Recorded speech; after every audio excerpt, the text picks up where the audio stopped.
Alhamdulillahi Rabbil Alamin, wassalatu wassalamu ala ashrafil anbiya'i wal mursalin, nabiyina Muhammad wa ala alihi wa sahbihi wa man salaka tariqahum waqtada bihadihim ila yawmiddin. Falenderojmë Allahun Azza wa Jall për mirësitë e shumta me të cilat ai vazhdimisht na beqaton dhe dërgojmë salavate dhe selame mbi Muhammedin alayhis salam, mbi familjen e tij të ndershme, mbi shokët e tij fisnik dhe mbi gjithë ata që e pasojnë rrugën e tyre deri në ditën e gjykimit. Vëllezër të ndershëm, vazhdojmë me dersin e radhës nga derset të cilat I mbajmë të martave në lidhje me jetën e pejgamberit alayhis salam, dhe njëkohësisht ju informojmë se dersi I sotit do të jetë dersi I fundit për këtë vit. Pra, pasi që u krye ky vit shkollor dhe studentat janë kthyer në vendet e tyre dhe ne pra ju japim rëndësi që të jenë prezente dhe ata, inshallah taala do ta vazhdojmë, domethënë inshallah ka shtatori do të vazhdojmë me derset që I kemi të rregullta të martën në lidhje me jetën e pejgamberit alayhis salam. Javën e kaluar treguam ndodhinë e hijretit. Hijreti I pejgamberit alayhis salam prej Mekë në Medinë. Dhe treguam pra si ndodhi kjo në aspekt historik, si ngjarje, si ndodhi, çka ndodhi, kush e kështu me radhë. Mirë po, ju e dini se zakonisht kur e përmendim një kapitull, I përmendim edhe dobit që I përfitojmë nga I kapitull apo nga I ders. Mirë po, pasi që ky kapitull është me rëndësi, e lam që dobit t'i përmendim në një ders të veçantë, gjithsesi për sot e lam që t'i përmendim dobit që I nxjerrim nga hijreti I pejgamberit alayhis salam prej në Mekë në Medinë. Dhe kjo është veçoria e këtij libri të cilit ne e lexojmë para jush dhe e komentojmë së bashku. Veçoria e këtij libri është se pasi që e përmend ndodhin, I përmend dobit që I nxjerrim prej saj. Sepse ndonjëherë subhanallahu njeriu e lexon si tregim, mirë po kur I sheh dietarët se sa dobi ka nxjerr nga I tregim, ndoshta ati nuk do t'i shkonte ndërmend që ta analizojë aq thellë dhe aq në mënyrë precize atë tregim. Pa marrë parasysh se në çfarë dobi janë ato, domethënë. Mirë po, dihet ne kemi për qëllim dobit në lidhje me jetën e pejgamberit alayhis salam. Njeriu shpeshherë për shembull I ndodh dhe ka lexuar një libër të caktuar që flet për jetën e pejgamberit alayhis salam dhe e ka lexuar atë ndodhi. Mirë po, nëse nalet dhe mundohet që të nxjerr dobi prej atij tregimi, janë të pakta ato dobi që ai nxjerr, sepse dobit që I merr njeriu prej një mësimi varen me prapavinë e tij që e ka në shkencat rreth asaj. Andaj dietarët në këtë rast janë ata që nxjerrin më së shumti dobi, sepse ata kanë më shumë dituri tjera dhe I lidhin njëra me tjetrën dhe bien në një konkluz pra e cila është e dobishme për të gjithë neve. Dhe padyshim se Allah subhanahu wa taala për këtë edhe na ka nxitur duke thënë laqad kana lakum fi rasulillahi uswatun hasana, ju e kishit shembullin më të mirë në pejgamberin alayhis salam. Dhe jeta e pejgamberit alayhis salam duhet të shikohet në këtë këmbvështrim, pra, që të marrim dobi, të shtim praktik atë që e mësojmë, jo vetëm ta dim si një tregim historik. Sidoqoftë, po fillojmë inshallah taala me pikat të cilët dietarët I kanë përmendur në lidhje me këtë kapitull që është hijreti I pejgamberit alayhis salam dhe do të ndalemi e të analizojmë ato një nga një. Pika e parë të cilën e kanë përmendur dietarët, dhe kjo është pra një dobi e qartë për secilin musliman, është se ndodhia e hijretit në historinë islame ka një vend të veçantë, pra është një ndodhi shumë e rëndësishme. Hijreti I pejgamberit alayhis salam konsiderohet një nga ndodhit më të rëndësishme në jetën e tij dhe në historinë e islamit në përgjithësi. Dhe jo rastësisht, siç ta përmendim më detajisht më vonë, Omeri radiallahu anhu kur ka ardhur ta caktoi kalendarin islam, e ka zgjedhur këtë ndodhi, hijretin e pejgamberit alayhis salam. Pse? Sepse ka pasi një ndodhi shumë me vlerë dhe të rëndësishme në jetën e muslimanëve dhe në lidhje me fenë e Allahut të lartësuar. Sepse, siç thot edhe Omeri radiallahu anhu, me hijretin u nda e vërteta prej të kotës, pra u qartësua qartë feja Allahut subhanahu wa taala dhe u ngrit qartë, pra pas hijretit e tutje feja Allahut subhanahu wa taala do të përhapet me një shpejtësi shumë më të madhe. Më thon pas hijretit pejgamberi alayhis salam në Medinë do të qëndrojë 10 vite prafërsisht. Dhe pas tyre 10 viteve do t'i vi vdekja, ndërsa në Mekë ka qëndruar më herët 13 vite. Mirë, po rezultati i asaj që ndodhi pas hijretit ishte shumë më i madh se sa gjatë 13 viteve në Mekë. Më thonë, pas hijretit u formu shteti Islam, u shtu numri i muslimanëve në mënyrë shumë më të madhe se sa para hijretit. E kjo tregon pra për rëndësinë e madhe që e ka kjo ndodhi për fenë Allahut subhanahu wa taala. Pika e dytë që potencojnë dietarët, kjo është pra si një dobi që duhet ta dinë muslimanët, është se hijreti ka ndodhur konkretisht, pra hijreti në përgjithësi dhe hijreti i pejgamberit alayhis salam veçanti ka ndodhur me urdhër prej Allahut subhanahu wa taala dhe ka ndodhur me shpallje prej Allahut të lartësuar. Me thoni ka zbrit shpallja dhe i është caktuar vendi dhe koha e pejgamberit alayhis salam, konkretisht kur do të shkojë në hijret. Dhe këtë kuptojmë nga hadithet ku pejgamberi alayhis salam në njërin prej tyre thot e kam pa në ëndër vendin ku do të bëj hijret. Kjo para se të shkoj dhe të bëj hijret. E parë se është në një vend në mes të kodrave, tokë në të cilën ka shumë pemë të hurmave. Dhe unë mendova se është Yemameja, një vend tjetër, pra Yemame, e cila i përngjason për shkrimit, mirë po thot më tregoi Allahu subhanahu wa taala se është Yethribi. Kështu është quajtur Medinja para se të bëj hijret atje Muhamedi alayhis salam. Po ashtu e përmendëm dersin e kaluar se kur pejgamberi alayhis salam shkoi që ta thirr edhe Abu Bekrin për hijret, i tha eja se Allahu i lartësuar më ka dhënë leje që të bëj hijret. Më thon krejt kjo ka ndodhur me shpallje prej Allahut të lartësuar. Pika e tretë që e përmendin dietarët, dhe kjo është një pikë e rëndësishme pra për muslimanin, me të cilën muslimanët marrin mësim, është se hijreti, sidomos i sahabëve, nuk ka qenë një për shkak të mirave të kësaj bote, nuk ka qenë pra një turizëm apo një shëtitje, po ka qenë një nga obligimet më të rënda me të cilat i obligoi Allahu i lartësuar. Një nga obligimet më të rënda për ata. Para mendoni, për shembull, dikush tash të na thojë neve leje shtëpinë tënde, familjen tënde, secilin që nuk është musliman prej familjes tënde dhe nuk është i gatshëm të bëjë hijret, leje. Pa marr parasysh është gruaja jote, fëmijët e tu, leje pasurinë, çdo gjë që ke në këtë vend dhe shkon në një qytet krejt tjetër dhe fillo atje faktikisht prej në start. Është obligim i rënd, nuk është i lehtë. Dhe kjo tregon vlerën që e kanë këta burrat ndaj shokët e pejgamberit alayhis salam, sakrificën e madhe që e kanë bërë që kjo fe Allahut subhanahu wa taala të arrijë deri tek ne sot radiallahu anhum. Allahu qoftë i kënaqur me ata sepse janë bërë sebeb, më thonë me sakrificat e mëdha që i kanë dhënë për fenë e Allahut subhanahu wa taala, që kjo dritë e Allahut të na arrijë edhe neve që jemi ndoshta në një vend shumë të largët. Dhe ju e dini se varezat e sahabëve janë të përhapura në përbot. Ebu Ejub el Ansariu e ka varezën afër Stambollit, afër Konstantinopolës së atëhershme, pra ka vdekur duke u munduar që ta çliroj kryeqytetin bizantin të asaj kohe që ishte Stambolli i sodit. Më thonë këta burra ndaj kanë bërë sakrificë të madhe që feja Allahut subhanahu wa taala të arrijë deri tek ne, që edhe ne sot pra të jemi musliman. Andaj kjo duhet jetë nxitës për neve që edhe ne të bëhemi si ata, pra të sakrifikojmë aq sa kemi mundësi, po e dyta që t'u adim për nder këtyre njerëzve këtë mirësi që e kanë bërë pra për neve.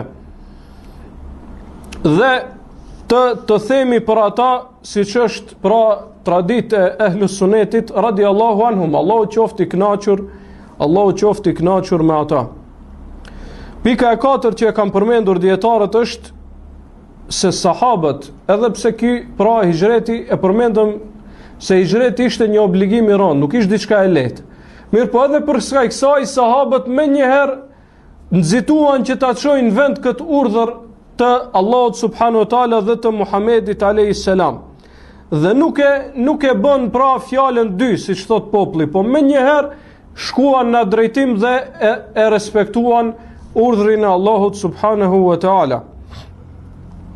Dhe kjo na mëson se si duhet jetë pra besimtari karshi urdhrave të Allahut të lartësuar, që më njëherë pra ti respektoj ato. Në momentin që e kupton se Allahu e ka bërë obligim një çështje të caktuar, duhet që të shpejtoj dhe ti respektoj ato. Pika e 5 që e përmendin dietarët në lidhje me dobitë që nxiren për hijretit është se në hijret, pra hijreti ishte një ndodhi e madhe sa i përket pra fesë Allahut subhanahu wa taala. Po ashtu hijreti konsiderohet një nga veçoritë më të mëdha të Ebu Bekrit radiallahu anhu, që e tregojnë vlerën e Ebu Bekrit radiallahu anhu. Pse? Sepse Allahu subhanahu wa taala e lavdron si shok i pejgamberit alayhis salam në hijret dhe në shpellë, pra që kanë qenë së bashku në shpellë me pejgamberin sallallahu alaihi wasallam. Thot Allahu i lartësuar për pejgamberin alayhis salam dhe për shokun e tij: Thani ithnejni idh huma fil ghar idh yaqulu li sahibihi la tahzan inna Allaha ma'ana. Kjo ajet e tregon vlerën e Ebu Bekrit. Thot Allahu i lartësuar kur ishte pejgamberi alayhis salam vet i dyti me shokun e tij, dhe kur i tha shokut të tij la tahzan inna Allaha ma'ana, mos u mërzit, mos u merakos, sepse Allahu është me neve. Allahu i lartësuar me këtë ajet po e tregon vlerën e Ebu Bekrit, sepse e quajti shok të Resulullahit dhe tregoi se Allahu është me të dhe me pejgamberin e tij. Pra, çka i tha pejgamberi alayhis salam, la tahzan inna Allaha ma'ana. Për dallim nga Musa kur ishte me Banu Israilet, kur than neve na arriti faraoni. Kur i pon Banu Israilet faraonin duke ardh, çka i than Musait alayhis salam, inna lamudrakun, do të na arrije. Çka tha Musa alayhis salam, kella inna ma'i rabbi sayahdin, asesi sepse me mua është Zoti. Sepse Banu Israilet nuk e kishin besimin ashtu siç duhej. Andaj Musa alayhis salam tha me mua është Zoti, ndërsa në rastin e pejgamberit alayhis salam tha inna Allaha ma'ana, Allahu është me neve dyve. Kjo do të thotë se Ebu Bekri e kishte një vlerë të veçantë, një pozitë të lartë që e tregonte vlerën e tij radiallahu anhu. Dhe ky ajet është një ndër argumentet më të qarta në këtë drejtim. Siç thon dietarët, mjafton ky ajet si argument për vlerën e Ebu Bekrit mbi të gjithë shokët e tjerë, sepse Allahu e veçoi si shok i tij, i cili ka qëndruar me të në shpellë, dhe si ai për të cilin ka thënë pejgamberi i tij, inna Allaha ma'ana, Allahu është me neve dyve. Thot Ibn Taymija rahimahullahu taala, dhe ai i cili analizon argumentet e sakta që kanë ardhur në për hadithe të Buhariu dhe Muslimit dhe të tjera të sakta, e shef se veçoritë e Ebu Bekrit janë shumë të shumta.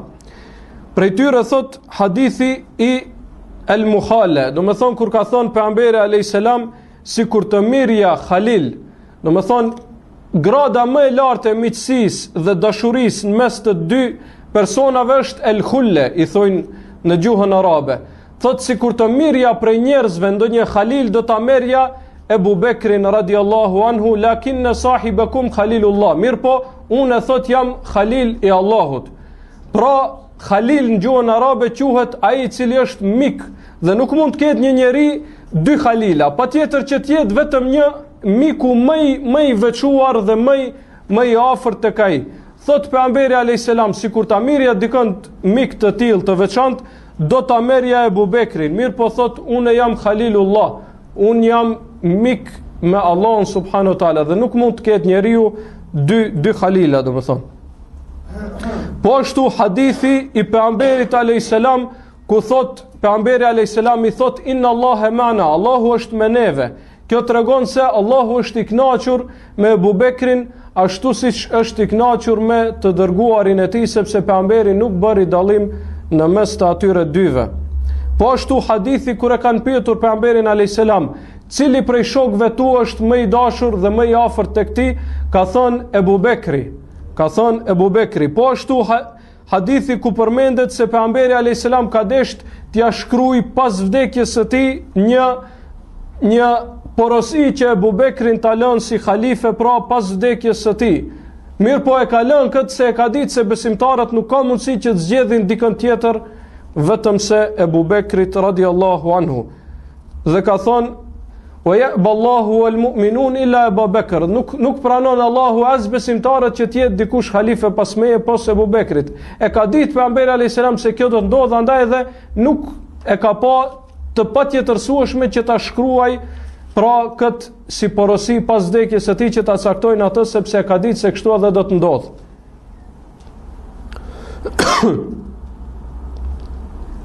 Andaj thon dietarët e Abu Bekri është prej sahabiu më i ngritur dhe më me vlerë dhe më i veçuar se të gjithë të tjerët, pra dallon prej gjithë sahabëve të tjerë.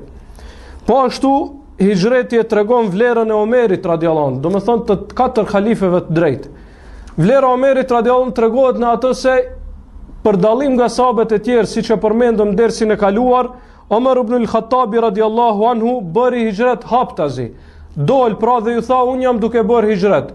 Kush ka dëshirë që ta lën gruan e tij të vej dhe fëmijët jetima, bujrum, let vi dhe let mundohet të më ndal.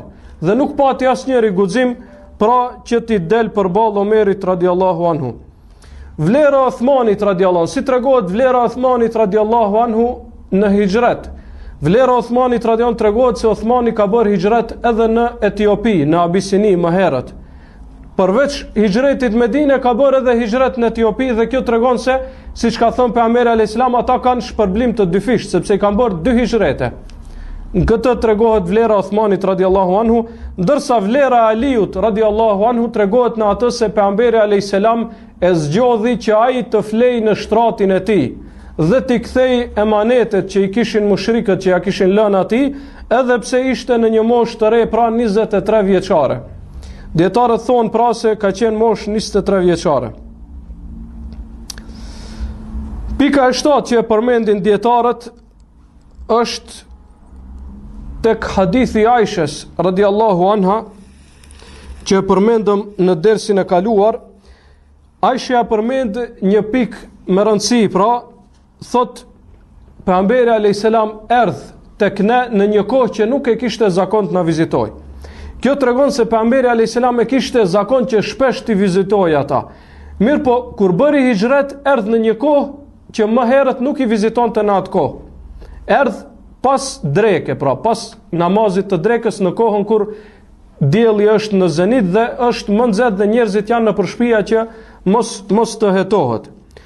Mirë po kjo tregon pra vlerën e Abu Bekrit, sa që pejgamberi alayhis salam, i cili ishte pejgamberi Allahut më i vjetër, shkonte dhe vizitonte shpesh në shtëpinë e tij. Dhe kjo tregon se lejohet që më i vjetri ta vizitoj më të riun, apo ai që është më me vlerë ta vizitoj atë që ka më pak vlerë. Madje kjo është suneti pejgamberit alayhis salam, i cili i vizitonte shokët e tij pa marrë parasysh dhe po ashtu nuk refuzon të thirrje për ushqim, po qoftë edhe ushqimi më i thjesht që gjindej në atë kohë.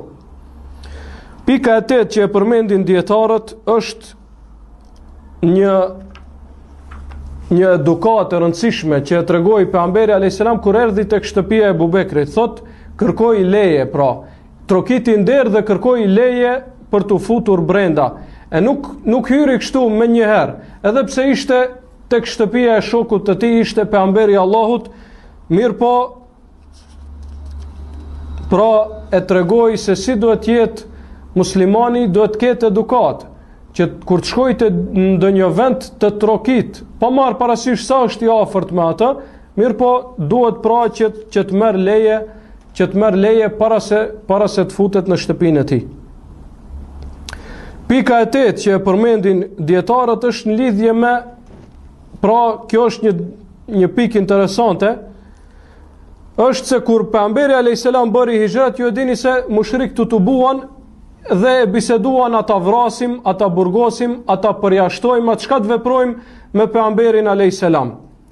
Dhe pasi që edhe Iblisi mor pjesë aty dhe ja tregoi atë mendimin që e kishte ai, dhe ata e pajtuan ish që ta vrasin pejgamberin alayhis salam. Pastaj u mblodhën prej secilit fis nga një djalë i ri dhe e dërguan që kur ta vrasin mos ketë mundësi që gjaku i pejgamberit alayhis salam të merret me gjak nga familja e tij, sepse krejt fiset e Mekës ishin tubuar për ta vrarë atë, pra sipas mendimit të tyre, andaj do të pajtohej familja e tij vetëm me dëmshpërblim. E nuk do të kishin mundësi që të hakmeren ndaj gjitha fiseve, sepse do të hinin luftë pra me krejt me kelit. Në këtë rast pejgamberi alayhis salam u informua nga Xhibrili dhe u largua. Mirë po, amanetet që ja kishin lënë me kelit mushrikët pejgamberit alayhis salam nuk i mor e ti tradhtoi ato, po e la Aliun prej detyrave kryesore që Aliu radiallahu anhu pat kur qëndroi në shtratin e tij, ishte që t'u akthej emanetet mushrikëve të Mekës. Andaj në këtë rast i përfitojmë dy dobi interesante. Dobia e parë është kundërthënia në veprat e mushrikëve, sepse nga njëna anë nuk e besojnë, nuk e pranojnë shpalljen e tij, nga ana tjetër e dinë se është besnik, e dinë se është emin dhe i lënë emanetet tek ai. Kjo është kundërthënie pra. Si ka mundësi që ti besosh në pasurinë e tij, e din se nuk tradhton asnjëherë, nga ana tjetër nuk i beson në lidhje pra me shpalljen e tij. Kjo tregon se mohimi i mushrikëve ka qenë krye kput pra për shkak të inatit. Për shkak të inatit dhe për shkak të interesave të kësaj bote. E jo se ata dyshonin pra në besnikrin e tij sallallahu alaihi wasallam. Dhe dobia e dytë që e përmendin dietarët në këtë rast është se pejgamberi alayhis salam, edhe pse ishte çështja rrezik, edhe pse ishte pra në situatë rrezikshme, nuk e anashkaloi këtë hak të tyre, sepse pasi që u bëri marrëveshje me ata që t'i ruaj emanetet, i pranoi këtë emanet, u desh që ta çojë në vend. Edhe pse ishin mushrik, marrëveshja ishte e tillë. Andaj pejgamberi alayhis salam nuk veproi në këtë rast me epsh, që ti merrte për shembull pasurinë e tyre, sepse ata dëshirojnë ta vrasin, ti merrte pasuritë e tyre dhe të shkoj në Medinë. Jo, e çoi emanetin e vet pra në vend. Siç thot pejgamberi alayhis salam, jepi pra tregohu besnik ndaj atij që tregon besnikri ndaj teje, wala takhun man khanak, dhe mos e tradhto atë që të tradhton ty, mos u bën tradhton ndaj atij që të tradhton ty. Pra bëhu besnik në të dy rastet, edhe me besnikun, po edhe me tradhtarin. Besimtari duhet të jetë besnik, nuk duhet të jetë tradhtar. Pa marr parasysh ai duhet ta çojë pra atë me të cilën e obligon Allahu subhanahu wa taala. Dhe kjo tregon se gjykimi i kësaj feje nuk është pra sipas epsheve të njerëzit, po është ashtu siç na urdhëron Allahu subhanahu wa taala, pa marr parasysh a na konvenon kjo neve apo jo. Pika e 10 që përmendin dietarët është kur ja ofroi Ebu Bekri radiallahu anhu devën, të cilën e kishte përgatitur, e kishte bërë të gatshme për udhtim, pejgamberi alayhis salam i tha, do ta pranoj këtë deve, mirë po me çmimin e saj, do ta paguaj çmimin, nuk e pranoj kështu si dhuratë. Thon dietarët, këtë e ka bërë pejgamberi alayhis salam që hijreti i tij pra të jetë komplet me pasurinë e tij dhe me mundin e tij, që mos të ketë pra hijreti të jetë sa më i shpërblyeshëm tek Allahu subhanahu wa taala. Sepse kur do ta bëj me pasurinë e tij, me mundin e tij, çdo gjë, do të thonë vet e sakrifikon në këtë vepër, padyshim se ajo ka vlerë më të madhe tek Allahu i lartësuar. Pika 11 që e përmendin dietarët është kur u afruan mushrikët tek shpella në të cilën fshihej pejgamberi alayhis salam. Dhe thotë Ebu Bekri sikur ta ngritnin shikimin, sikur ta ulnin shikimin, sepse Ebu Bekri shihte ata ishin lart. Sikur ta ulnin shikimin do të na shihnin neve. Ky është transmetimi i saktë i hadithit, se ata kanë qenë nalt kodrës dhe ndoshta ka pas ndonjë të çarr në kodër dhe Ebu Bekri nga jo e çari ka pa nalt. Pra, kjo është transmetimi i saktë i hadithit në Buhari. Ka dhe transmetime tjera më të dobta që thonë se përveç kësaj ka pas edhe një rjet të marimangës tek hyrja e shpellës dhe ka pas një fole të zogjve. Rjeta nuk është prishur dhe foleja nuk është trazuar.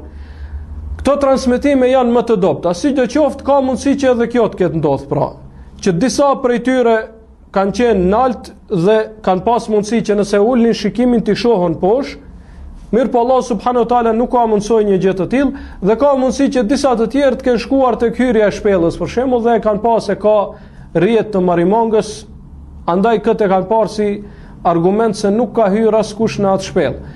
Sidoqoftë, pra, transmetimi i sakt është ky, pra, që thotë Ebu Bekri se sikur ata të shihnin poshtë, do të na vërenin.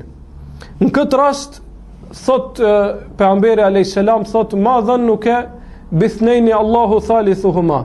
Çka mendon o Ebu Bekër me dy veta të cilët e kanë të tretin e tyre Allahun subhanahu wa taala? Çka mendon pra për mua dhe ty, ndërsa i treti është Allahu, pra Allahu na ndihmon neve, ndihmën e tij e kemi me veti, na shikon, na ndihmon dhe nuk na lën që të dëmtoheni prej mushrikëve. Dhe kjo tregon pra imanin e fortë të pejgamberit alayhis salam dhe mbështetjen, tevekulin e plot në Allahun subhanahu wa taala. Pika 12 në lidhje, pra, shikoni sa precizi kanë parë dietarët çështjet. E para, kjo e 11 ishte në lidhje me atë në këndvështrimin se pejgamberi alayhis salam e ka pas tevekulin e madh dhe ka thonë çka mendon për dy veta të cilët të tretin e kanë Allahun e lartësuar. Pra, mos u mërzit se Allahu na ndihmon. Pika 12 në lidhje me fjalën të cilën e ka përdorur pejgamberi alayhis salam këtë rast. Nuk tha pejgamberi alayhis salam çka mendon për një pejgamber dhe një shok të tij, të cilët e kanë ndihmën e Allahut. Po tha çka mendon për dy veta të cilët të tretin e tyre e kanë Allahun subhanahu wa taala. E kjo tregon se kushdo qoftë në një pozitë të tillë, nëse e ka lidhjen e duhur me Allahun subhanahu wa taala, nëse kur ka qenë në rehati e ka çuar në vend obligimin që e ka ndaj Allahut subhanahu wa taala, nëse vjen në pozitën në të cilën erdh Ebu Bekri dhe pejgamberi alayhis salam, e njëjta vlen edhe për ata dy. Se pejgamberi alayhis salam tha çka mendon për dy veta të cilët të tretin e kanë Allahun e lartësuar. Do me thonë për secilin vlen kjo, se nëse janë si duhet me Allahun, Allahu do t'i mbroj dhe do t'i ndihmoj. Dhe kjo është pra preciziteti që e kanë parë dietarët në lidhje, pra i kanë analizuar edhe fjalët të cilat i ka përdorur pejgamberi alayhis salam. Pika 13 është në lidhje me fjalën e Ebu Bekrit, i cili ka thonë, pra sikur ndonjëri prej tyre të shikonte në drejtim të këmbëve të tij do të na shihte. Pra sikur të shikonte ndonjëri prej tyre poshtë, do të na shihte dhe do të na vërente. Dhe në këtë rast besimtarit i kujtohet fjala e Allahut subhanahu wa taala, dhalikum wa anna Allaha muhinu kaydil kafirin. Me të vërtet Allahu e nëntshmon kurthën e pabesimtarve, e azgjeson dhe e bën që të dështoj kurtha e pabesimtarve. Ata i morën të gjitha sebepet që i kishin në dispozicion për të arritur pejgamberin alayhis salam. Pragaditën njerëz, dërguan për të kërkuar, dhanë shpërblim për atë që e gjen të gjallë ose të vdekur pejgamberin alayhis salam 100 deve. Të gjitha sebepet i morën. Mirë, po subhanallahu, kur erdhën në momentin kur nuk kërkohej prej tyre shumë mund, Allahu u dështoi planin dhe i nënshmoi. Në këtë rast nuk kërkohej prej tyre as të hapin 100 deve, as të lodhen as asgjë, vetëm të shikojnë poshtë. Në këtë moment Allahu i lartësuar u largoi një mundësi të tillë dhe nuk u lejoi që të shikojnë në atë drejtim. Apo nëse i marrim edhe transmetime tjera, ata që kanë shkuar tek hyrja e shpellës dhe e kanë parë marimangën, ata arritën shpellë, pra atë pjesën më të rëndë të punës së tyre e përfunduan. Mirë, po Allahu nuk i lejoi që ta provojnë të futen brenda edhe pse ishte marimanga. Një mund i vogël, pra. Ani se është marimanga, ta provojmë. Sikur t'ju shkon të ndërmend, për shembull, ta provojmë. Pa marr parasysh se është rreti marimangës, ta shohim, ndoshta kanë hyrë më herët ku ta dinë çka. Mirë, po Allahu nuk e leja që kjo pra t'ju kujtohet në këtë moment dhe t'ju shkojnë ndërmend. E kjo tregon pra ndihmën që ja bën Allahu subhanahu wa taala pejgamberit të tij po edhe besimtarve dhe se si ai i shkatron kurthat e qafirave, e jo besimtarve, dhe kjo është suneti i Allahut subhanahu wa taala, ligji i Allahut subhanahu wa taala në lidhje me njerëzit. Se sa herë që qafirat bëjnë kurtha ndaj ndonjë besimtari sinqert, ligji i Allahut është se nëse ai besimtar është si duhet me Allahun subhanahu wa taala, Allahu do t'ua shkatroj kurthat e tyre. Madje do ta bëjë që kurthat e tyre të jenë në dobi të Islamit dhe muslimanëve. Pika 14 të cilën e përmendin dietarët është në lidhje me ajetin i cili zbriti në surën Tobe e që e përshkruan këtë ndodhi, pra gjithsesi kur ka qenë pejgamberi alayhis salam në shpellë me shokun e tij Abu Bekrin. Thot Allahu i lartësuar në surën Tobe ajeti 40: illa tansuruhu faqad nasarahu Allah. Nëse ju nuk e ndihmoni pejgamberin, atëherë dijeni se Allahu tashmë e ka ndihmuar atë. Idh akhrajahu alladhina kafaru thani ithnain idh huma fil ghar. Kur qafirat e larguan prej vendlindjes së tij dhe kur mbet vet i dyti në shpellë. Idh yaqulu li sahibihi la tahzan inna Allaha ma'ana. Kur ai i thoshte shokut të tij, mos u merakos sepse Allahu është me neve. Fa anzala Allahu sakinatahu alayhi wa ayyadahu bi junudin lam tarawha. Andaj Allahu e zbriti qetësinë e tij mbi të dhe e ndihmoi me ushtri të cilën ju nuk e pat. Wa ja'ala kalimata alladhina kafaru as-sufla wa kalimatu Allahi hiya al-ulya wallahu azizun hakim. Dhe Allahu e bëri që fjala e pabesimtarve të jetë më e ulta, pra ideologjia e tyre të nënçmohet, wa kalimatullahi hiya al-ulya, dhe fjala e Allahut të bëhet të ngritet dhe të jetë më e larta, e Allahu është i urtë dhe i plotfuqishëm. Lidhje me këtë ajet dietarët i përmendim disa dobi, do t'i përmendim inshallah taala shkurtimisht. E para prej tyre, cila është kjo ndihmë për të cilën flet Allahu i lartësuar? Pejgamberi i tij pra është në shpellë i rrethuar prej mushrikëve, ndërsa Allahu po thot në këtë rast e ka ndihmuar. Nuk është ndihma siç e shohin njerëzit me peshojet e kësaj bote. Ndihma e vërtetë është që Allahu t'i jep sukses një robit, t'i përmbahet fesë së tij ashtu siç Allahu dëshiron dhe që Allahu të jetë i kënaqur me të. Kjo është ndihma për të cilën flet Allahu subhanahu wa taala. Në momentin që besimtari bjen shahid dhe vritet për armikut, edhe ai është ndihmuar. Nuk është ndihma për qëllim vetëm fitoria në luftë, po edhe ramja shahid është ndihmë për besimtarin, fitore për besimtarin. Fitore, nasër do me thonë fitore dhe ndihmë, ndihmë e cila të dërgon në fitore. Dhe pa dyshim se ky moment i vështirë, kur pejgamberi alayhis salam do shta ishte në çastin më të rënd të jetës së tij, është hapi i parë drejt fitores. Dhe pas kësaj fitoria vetëm se do ta arrijë atë sallallahu alaihi wasallam. Andaj besimtarët duhet ta shohin pra çështjet në përgjithësi dhe çështjet e fitores në veçanti t'i shohin me prizmën e shariatit dhe fesë së Allahut subhanahu wa taala. Thot pejgamberi alayhis salam, do të vi pejgamberi në ditën e gjykimit wa ma'ahu rajul aw rajulan, do të vi një pejgamber dhe me të ka një ose dy veta. Do të vi pejgamberi Allahut nuk i kanë besuar vetëm se një ose dy veta.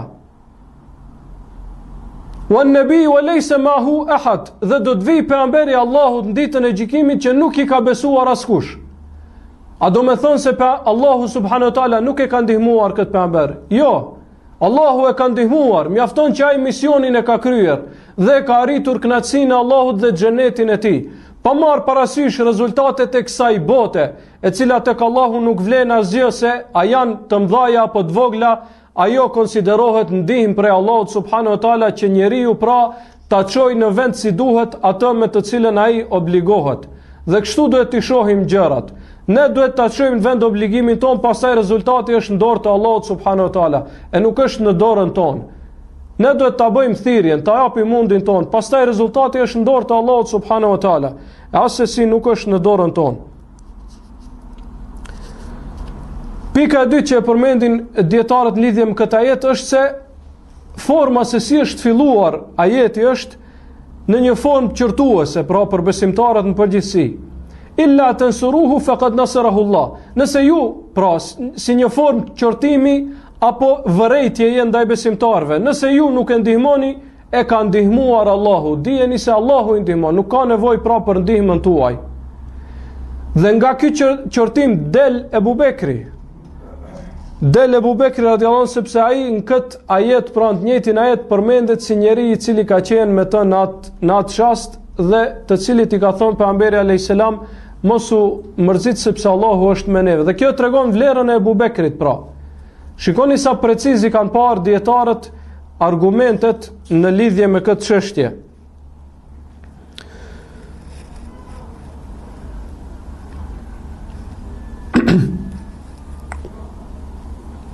Pjesa tjetër që e përmendin është fjala e pejgamberit alayhis salam kur i thot mos u piklo, mos u mërzit. E që tregon pra se është e pëlqyeshme që njeriu kur ta sheh vllaun e tij musliman se është në gjendje të vështirë që t'i jep gajret, pra që ta ngjall optimizmin në zemrën e tij dhe që t'ia përkujtoj mbështetjen në Allahun subhanahu wa taala. Dhe padyshim se kjo mërzi e Ebu Bekrit nuk është pra mangësi për të. Nuk është mangësi për të, sepse ai nuk mërzitej për vetveten e tij, po mërzitej për pejgamberin alayhis salam, të cilin pra e kishte më të dashur se vetja e tij. Dhe kjo pra është prej besimit të fuqishëm të tij.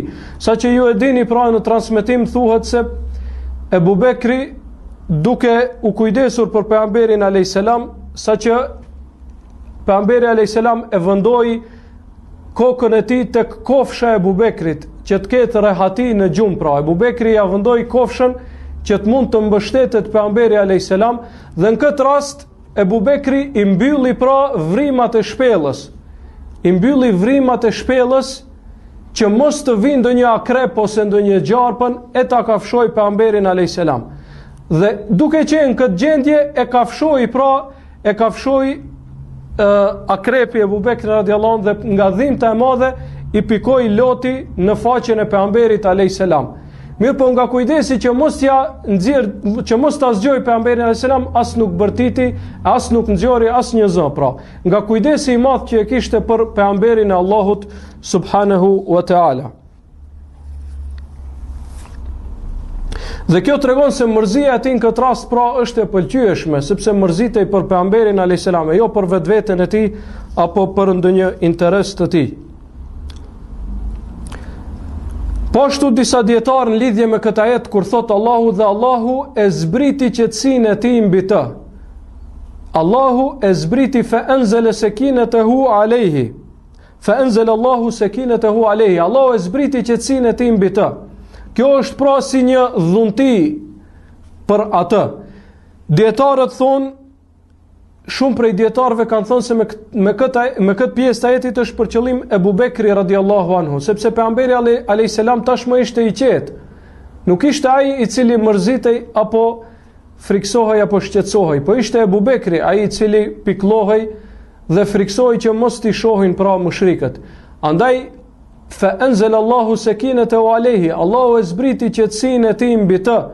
Kjo është edhe një lëvdat tjetër për Ebu Bekrin radiallahu anhu. Dhe kjo është që ka të bëjnë lidhje me ajetin i cili zbriti për këtë rast. Pika e 15 të cilin e përmendin dietarët është se pejgamberi alayhis salam qëndroi 3 natë në shpellë. Dhe dihet se qëndrimi në shpellë nuk është i lehtë, pra është errësirë, është ambient jo i përshtatshëm, ka rrezik që mos vinë ndonjë gjarpër, ndonjë akrep apo ndonjë insekt tjetër helmues e kështu me radhë, pra nuk është qëndrimi i lehtë. Mirë po edhe për skaj kësaj, po e shohim se pejgamberi alayhis salam është në një gjendje shpirtërore shumë të mirë, pra. Allahu po thotë se e zbriti qetësinë e tij mbi shokun e tij, dhe ai tashmë vetëm se ishte i qetë, e kishte atë qetësinë shpirtërore, rahatin shpirtërore, kënaqësinë shpirtërore. Dhe krahasoi këtë gjendje me gjendjen e ndoshta udhëheqësve, politikanëve apo kushdo qofshin, të cilët janë në mirësim materiale, mirë po zemrën e tyre nuk e kanë të qetë. vendet që sipas njerëzve konsiderohen vendet më të mira, me kushtet më të mira, janë vendet skandinave. Mirë po e dini se vendet skandinave po ashtu janë vendet me shkallën më të lartë të vetvrasjeve. Më shumë ti vetvrasje në botë keni në Skandinavi, në shtetet e Skandinavisë. Ndërsa njerëzit thonë se këto janë vendet që kanë të mirat më të mëdha të kësaj bote. Çka tregon kjo? Kjo tregon se lumturia, kënaqësia shpirtërore nuk varet prej rrethonave materiale. Po i lumtur dhe i kënaqur është ai i cili është i kënaqur me Zotin e tij në çfarëdo gjendje qoftë ajo. Madje besimtarët ndonjëherë kanë kënaqësi më të madhe shpirtërore gjatë sprovave dhe gjatë telasheve sesa që kanë gjatë rahative.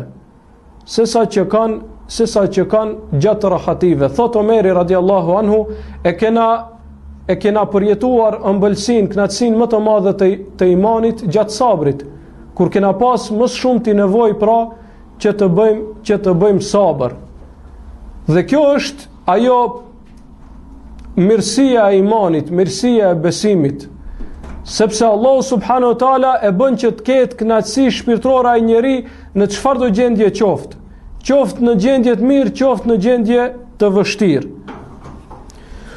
Pika e 16 që e përmendin dietarët ka të bëjë në lidhje me meselet fikut, pra, në lidhje me një meselet fikut e që ka të bëjë me politikën e muslimanëve apo të shtetit islam. Thot Ibn Kaimi rahimahullah, kur e përmend këtë si dobi, thot është se pejgamberi alayhis salam atë që ja tregoi udhën e rrugën atij, apo udhën që ja tregoi pejgamberit alayhis salam, ishte Abdullah ibn Urejkit, i cili ishte në atë kohë mushrik, nuk ishte musliman. Thot Ibn Kaimi, kjo është argument se lejohet që njeriu ta merr, ta shfrytëzoj një mushrik apo një qafir, nëse e din se është besnik dhe do ta çojë në vend punën e tij. Dhe thot se nuk është patjetër që të jetë musliman për t'ia kryer një punë muslimanit.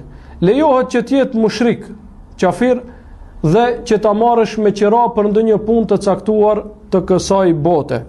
Andaj thot Ibn Kaimi, kur nuk ka në një fushë të caktuar musliman që e kryejnë atë obligim, lejohet, pra nga kjo ndodhi e merr për argument se lejohet që ai të jetë ndonjë pabesimtar apo mushrik. Ndërsa Sheikh Muhammad ibn Sulejman at-Tamimi rahimahullah, kur i përmend dobitë e hijretit, thot se prej dobive që përmendet në këtë rast, kur e ka marrë pejgamberi alayhis salam atë që ja ka treguar rrugën mushrik, është el istiane bil kuffar ala el kuffar, lejohet që të kërkosh ndihmë prej qafirave kundër qafirave. Për shembull, ka konflikt mes muslimanëve, lejohet që të ndihmohet me një pjesë të qafirave kundër pjesës tjetër të qafirave. Dhe kjo ka qenë mesele që është bërë shumë muhabet para disa viteve, para parafërsisht 20 viteve është bërë muhabet i madh për këtë mesele në botën islame. Dhe dietarët më të mëdhenj kohë dhe të kësaj kohe, Ibn Bazi dhe Sheikh Albani kanë pasur dy mendime të ndryshme në lidhje me këtë çështje, se a lejohet që të kërkosh ndihmë prej qafirave kundër qafirave. Sheikh Ibn Bazi thotë se lejohet dhe argumentohet me këtë rast, ndërsa Sheikh Albani argumentohet me argumentin që përmendet në Sahihun e Muslimit, ku në luftën e Bedrit, njëri prej mushrikëve ka deshur që të vijë dhe të luftojë me pejgamberin alayhis salam kundër mushrikëve. Pejgamberi alayhis salam e pyet, a beson në atë me të cilën janë dërguar unë?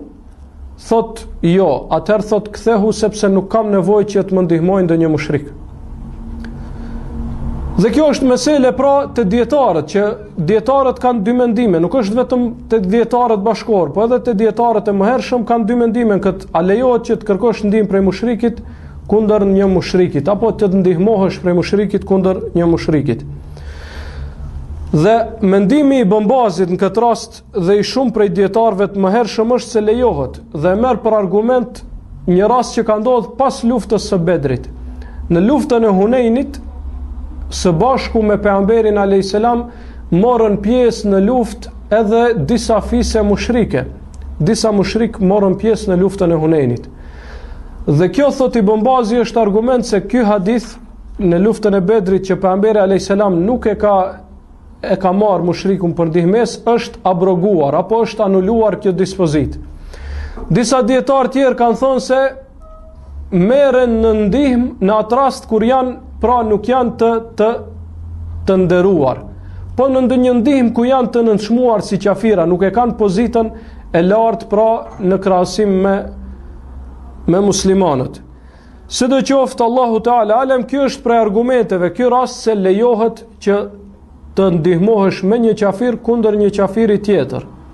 Mandej edhe prej argumenteve që i përmendin dietarët në këtë rast është edhe hadithi që thot pejgamberi alayhis salam se para kiametit, Muhamedi alayhis salam thot para kiametit, muslimanët së bashku me romakët që janë krishterë do të bashkëpunojnë për ta luftuar një armik të tretë. Kur do ta mundin armikun e tretë, do të del një krishter dhe do ta ngul kryqin dhe do të thot fitoi kryqi. Atëherë një musliman do të shkoj, do t'ja hek kryqin dhe do ta vras atë dhe do të thoj fitoi dhe ndihma na erdhi prej Allahut e jo prej kryqit. Dhe në atë rast do të filloj lufta në mes të muslimanëve dhe krishterëve. Dhe këtë e marrin si argument dietarët po ashtu se lejohet muslimani të bashkëpunojë me një qafir kundër një qafiri tjetër. Dhe kjo është fetvaja i Ibn Bazit, pra para 21 vjetëve kur u bë pra një çështje që u bë e madhe në botën arabe, Ibn Bazi e kishte këtë mendim.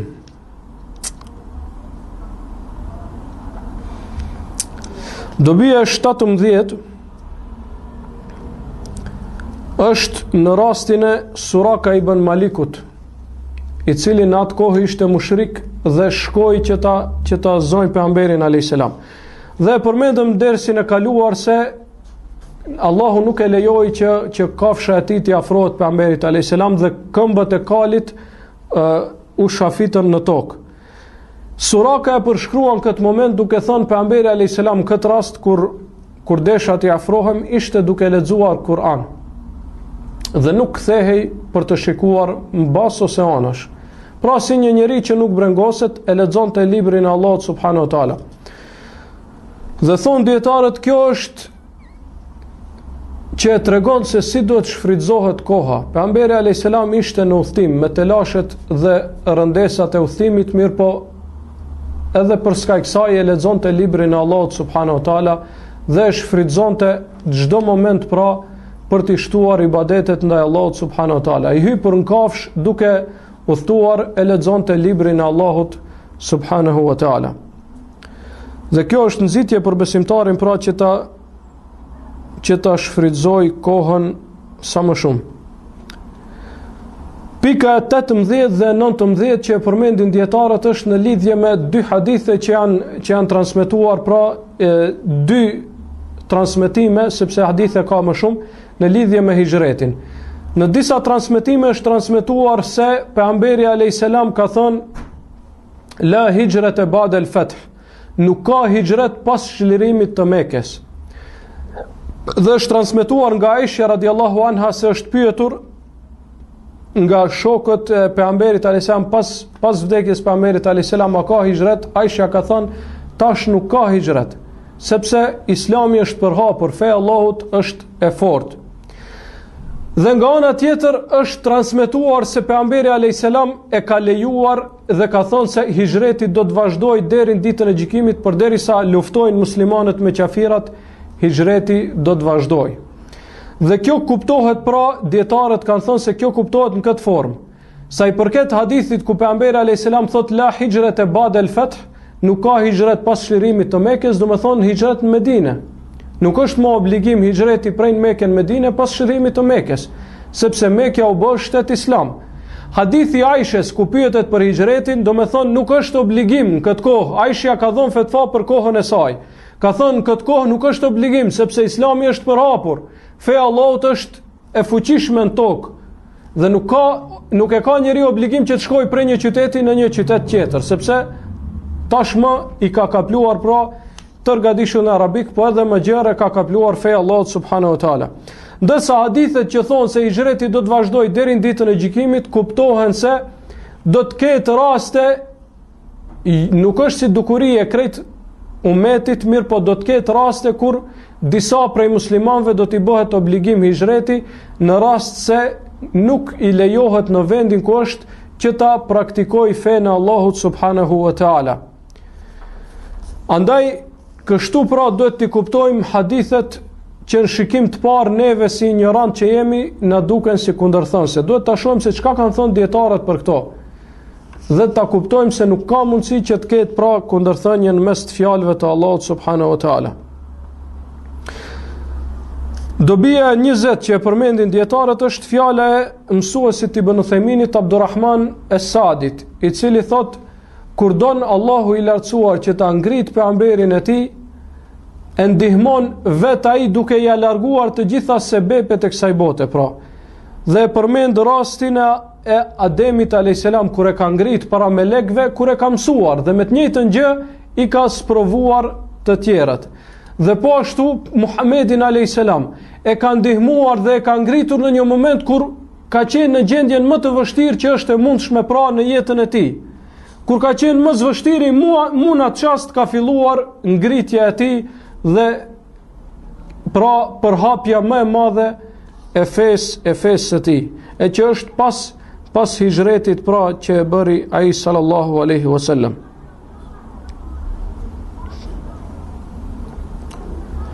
Ibn Uthaymin e përmendën një aspekt tjetër të kësaj, thot analizoje se si Musa a.s. kur doli prej vendit, pra prej Egjiptit, doli i friksuar dhe në një gjendje të vështirë. Dhe po ashtu pejgamberi a.s. kur doli prej Mekës, doli pra në një gjendje të vështirë. Mirë po Allahu e bëri që të vijë situata e të kthehet njëti në vend si krenar dhe ngadhnjimtar. Dhe kjo të tregon, thot, se pa marë parasysh në çfarë gjendje të vështirë është besimtari, asnjëherë nuk duhet ta humb shpresën nga ndihma e Allahut subhanahu wa taala, sepse bota rrotullohet dhe do të vijë koha kur Allahu do ta ngrit atë dhe do t'ja jep krenarin të cilën e meriton, nëse është ashtu siç ai don. Dobia e 22, pra dobia 22 të cilën përmendin dietarët, është në lidhje me kalendarin islamik. Omeri radiallahu anhu kur u bë halife, pra e zgjodhi hijretin e pejgamberit alayhis salam si piknisje e kalendarit të muslimanëve. Dhe në atë kohë nuk është se arabët nuk kanë pasur asnjë farë lloje të matjes së kohës dhe të viteve, kanë pasur. Mirë po muslimanët, sahabët, të gjithë ata patën ixhma, konsenzus se muslimanët duhet ta kenë kalendarin e tyre me të cilin ata veçohen, dhe dallohen. Dhe kjo tregon pra rëndësinë që i kanë dhënë shokët e pejgamberit alayhis salam kundërshtimit të qafirave dhe mos përngjasimit me armiqtë e Allahut subhanahu wa taala. Dhe kjo tregon se si muslimanët pra duhet t'i kushtojnë rëndësi këtij kalendarit islamik, pra duhet t'i kushtojnë rëndësi të veçantë dhe të mundohen maksimalisht që çështjet e jetës së tyre t'i ndërlidhin me të, ashtu siç i kanë të ndërlidhura ibadetet me të, sepse ibadetet, adhurimet, qoftë Ramazani, haxhi e kështu me radhë, janë të ndërlidhura pra me kalendarin e hënor apo hijri. Dhe me këtë po përfundojmë. Allahu subhanahu wa taala i shpërbleft të gjithë ata që do të ndajnë kohë për të ndëgjuar këtë fjalë. Wa sallallahu wa sallam ala nabiyina Muhammad wa ala alihi wa sahbihi.